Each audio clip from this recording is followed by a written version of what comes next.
Let me get you something real quick here. For a person with neurodivergence, as myself, and for the people with chronic conditions as well, like they're included on the package, most of them get embarrassed, get vexed because they are unable to keep up with spiritual practices, with their witchcraft, and yada yada. Let me tell you something. The deities don't care. Of course, unless you're dealing with a very ancient one, the ones that are not used to humanity at all. Like 40% of the infernals is an example.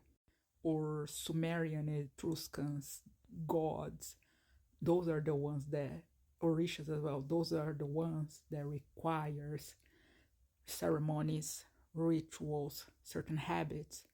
Then it's another story. All the other ones, they don't care. They care if you're alive, clean, sane and sound, safe, and thankful for being part of their attention. You get what I'm saying? You get what I'm saying?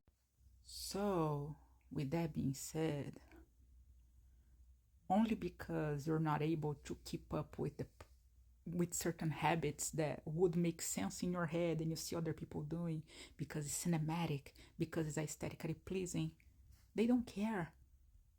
They care if you're alive. They care if you ate, because it's entirely possible for you to become their vessel, and then when you are able to channel their senses, and they will be able to share the food with you and taste the food with you. That's an offering, but that's for another discussion. As a vessel myself, that's a topic for another discussion. They care if you take care of yourself, which means keep your health in a bearable way.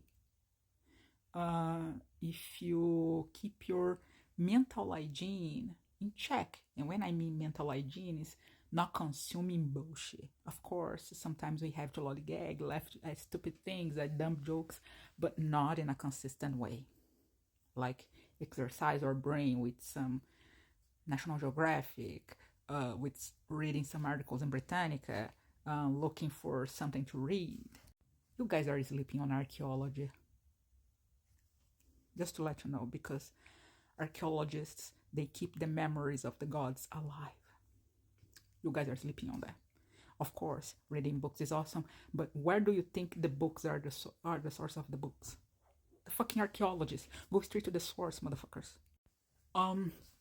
They care if you keep up with your hygiene in the best of your ability, of course, because each person has their own issues, but that doesn't mean that you have to walk like a living pigsty, that you have to reek like a spoiled Gouda cheese at the bottom of the fridge after 3 days outside in the sun. You know? That you preserve your structure in the best of your abilities. Like hygiene doesn't cost much. Like you don't have to smell like the ultimate perfume. You don't have to smell like the ultimate human being on earth in order to be clean. Basic hygiene exists, and that's more than enough most of the time. Because bath, shower, quick cleansing is an act of purification, is an act of cleansing. Fuck, like, jump on a fucking river if you know how to swim, and if the river is good enough, of course. And don't pee in the water. Come on now. Don't even think about shitting. Fucking disrespect fuck to Mother Nature. Anyway, I trail off. Because that old saying, your body is a temple, is to a T. So, take a shower. Have some common hygiene. Doesn't matter how or when. Common hygiene. Even the most basic one. Some wipes. Doesn't matter. Take off the yuck. Take off the yuck. Also, if you like to have tattoos that are an act of devotion, of course you have to consult with your entities about that, because you're branding yourself to them. So it's like a sense of a consensual ownership, ultimate act of devotion. So be mindful, but go ahead. If you want to tattoo yourself, remember, your body is a temple. You can do whatever you want as long as you keep it clean and decent. Go for it. They care. The sheer fact that you're able to get out of the bed in the morning or whatever time you're waking up and go wash your face, gather the strength to brush your teeth, to comb your hair, shit, to take a shower, to go eat something, for them is more than enough, because they don't like quitters in their spiritual practice. If you stop working with them for whatever finicky reason, oh, because I can't anymore, oh, because it's so hard to keep up with the rituals, oh, it's have you ever thought that your mundane routine, your daily basis, can be considered an act of devotion?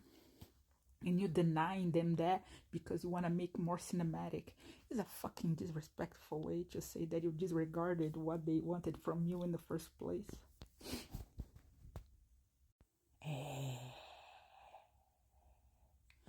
No, you didn't thought about that. You didn't think about that, right? Of course. Who would? Why think when you can react, right? Bunch of animals. Also, they don't care about politics, okay? The only politics that they care about is the number of people that believe in them. So promote them. Say their words. Of course, don't act like, oh, I'm the Theon of the Oracle of Delphi and yada yada. Oh, I'm the priestess and priest and whatever the fuck. Shit. Chill. Chill. You can't handle your own life nowadays. Imagine the days back then. You were probably an olive picker in the ancient Greece, and you're acting like, oh, come on. Settle down. On another note, back to what I was saying before, they don't like quitters. So if you quit your magic practice or spiritual practice for fickle reasons, they're gonna find it disrespectful. They're gonna turn their back on you. They're going to understand your reasons, of course, but they are entitled to not like you because of that. And then when you come back, they're gonna say, what do you have to offer right now? Because you denied us whatever the fuck. What do you come to offer now? Like, they're gonna be unamused. They will forgive you for a price, because nothing's for free in this world. You're not a favorite if you're acting like a spoiled brat. Also, they like evolution. That's the biggest act of devotion that you can provide to them.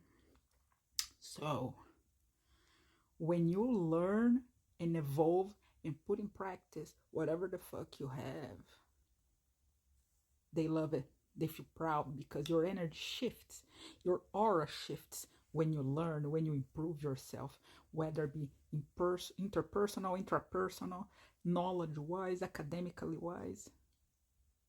When you're learning, you're evolving, you're granting yourself and your next of kins in the future, so more than gifts. And they feel proud of that. They like people who evolve constantly. So go better yourself, motherfucker. Go better yourself, no matter how, when. Read a book, read an article, go do something, learn some life hack, even the menial things. It makes a difference. And back to act of devotion is waking up every morning. Thank them. Like, thank you, Odin. Thank you, God. Thank this, thank that. Because I'm still here.